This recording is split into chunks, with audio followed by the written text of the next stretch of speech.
A lot can happen in 100 days. Here's some sort of marked days. There was a 100-day war once. There was a 100-day play that took place. There was a 100-day tennis match as well. There was a 100-day plague. There was a 100-day dance-a-thon.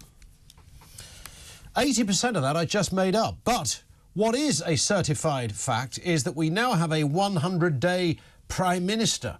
I think, just to kick us off here, we should have a little listen to the man in action, OK? So listen out for his, as they say, his best bits, starting off with his response to yet another question about his former Chief of Staff, Sue Gray. That's complete nonsense.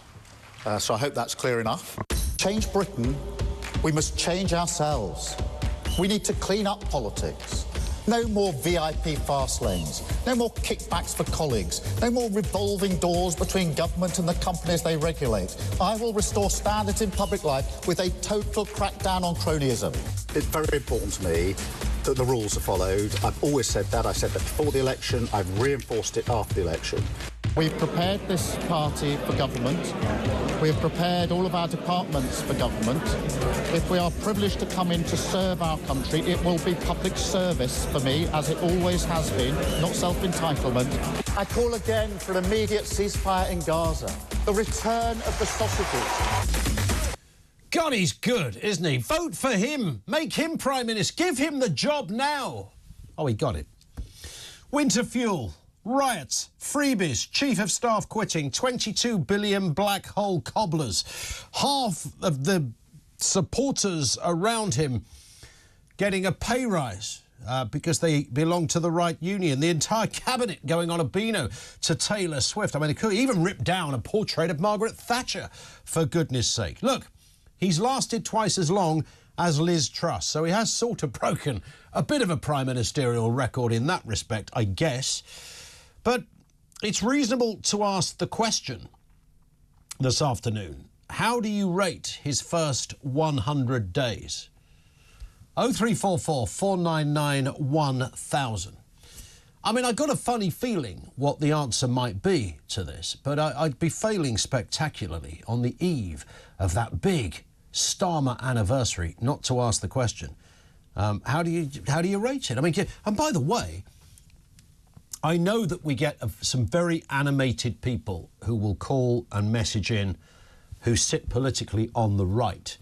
But objectively, journalistically, and with impartiality weighing heavy on my shoulders, I'm going to ask, you know, if you're a Labour supporter, then tell me why you think his 100 days have been good. I keep seeing people on social media, not many, but there's some, saying that he's done more in 100 days than the Tories did in 40 years, all of this stuff. I don't think confirmation bias is sort of moved to anchor bias, which is another thing.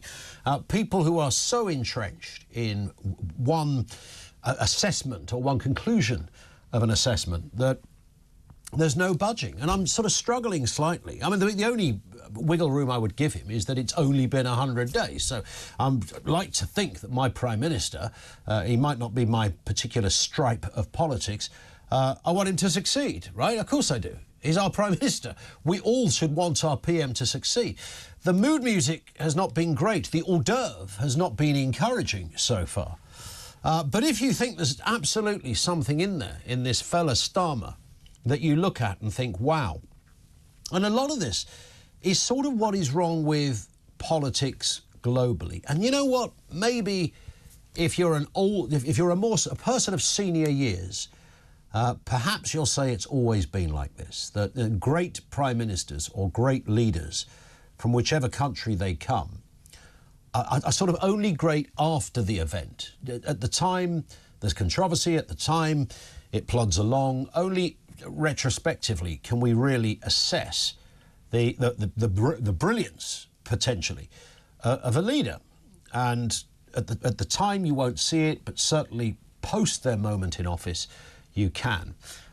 But when I listened to Keir Starmer, and I have to say I had a very similar feeling about Rishi Sunak,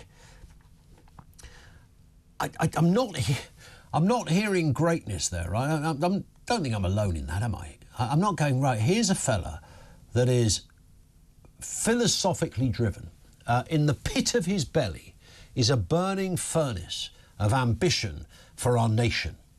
I think he has a burning furnace of ambition for his career, but I don't get the sense this is a man with a grand plan.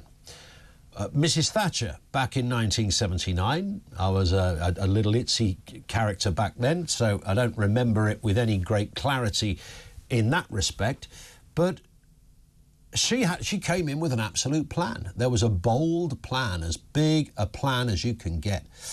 Even when Tony Blair came in, I know his plan was largely aimed at the Labour Party itself, but there was a semblance of an idea of where he wanted to go. And I haven't really seen that since. I've seen sort of managerial characters come in that I wouldn't look at or listen to and think there is an innate philosophy in who you are, what you stand for, what you're about, where you're going. You have a roadmap, a crafted idea of the direction you want to take. You know, talking about, we want a fairer society, we want a society that looks after everybody, we want a great health service, we want to make sure the rule of law... Everybody thinks that, right? This is just cobblers. Literally everybody. There's no one in the world that doesn't want those things. But it's that extra bit. And what we're likely to get is a party that is going to take an already highly taxed nation even further. How do you rate Keir Starmer's first 100 days?